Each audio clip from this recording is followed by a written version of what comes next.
Көрнекті фольклортанушы ғалым, Қазақстан Республикасы ұлттық ғылым академиясының академигі, мемлекеттік сыйлықтың лауреаты, филология ғылымдарының докторы, профессор Сейіт Асқарұлы Қасқабасовтың ғылыми, қоғамдық, педагогикалық қызметі өткен ғасырдың 60 жылдарынан басталып, қазақ фольклортану, әдебиеттану ғылымдарының дамуына оң ықпал етті.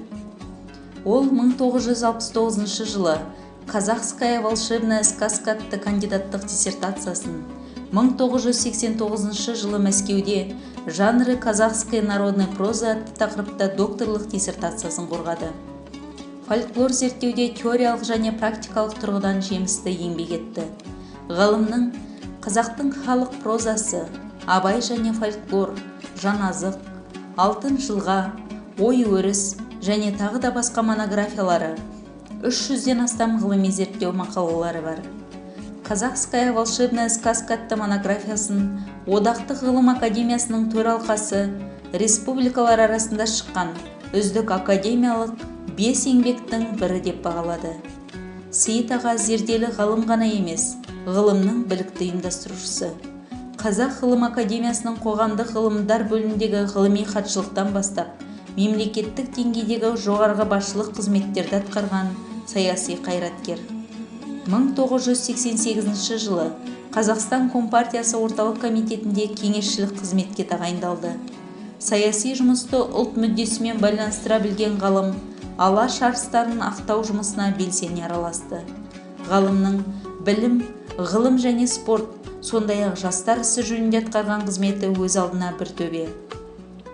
1992 жылы Қазақстан Республикасы жоғарғы аттестациялық комиссиясының төрағасы болып, тәуелсіз мемлекетіміздің ғылыми әлеуетін көтеруде аянбай тер төкті. Ғалым ретінде ондаған докторлық және кандидаттық диссертацияларға жетекшілік жасады. Қазіргі уақытта Сейіт Асқарұлының шәкірттері еліміздің әр түкпірінде жемісті қызмет етуде.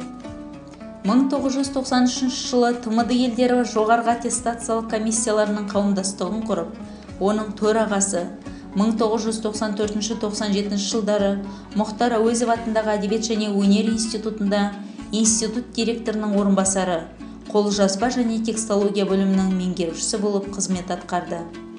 1997-2001 жылдары Лев Николаевич Гумилев атындағы Еуразия ұлттық университетінде Еуразия ғылыми орталығын шығыстану факультетін ұйымдастырды.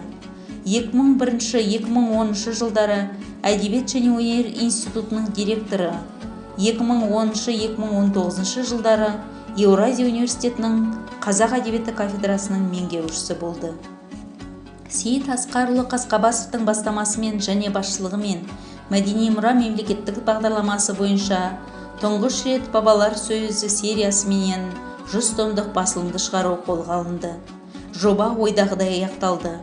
Ғалымның жетекшілігімен қазақ музыкасының антологиясы, әдеби жәдігерлер, классикалық зерттеулер атты толайым жинақта жарық көрді. Ұлт руханиятының баға жетпес байлығын танытқан ғалымның еңбектері әлемдік маңызға ие болып, алыс жақын шетелдерде жоғары бағаланды. Аса құрметті Сейіт Асқарұлы, біз Еуразия ұлттық университетінің ғылыми кітапхана ұжымы сізді 80 жасқа толған мерейтойыңызбен шын жүректен құттықтаймыз. Сіздің елге жасаған адал қызметіңіз бен төккен теріңіз, ғибратқа толы өміріңіз жас ұрпаққа өшпес өнеге.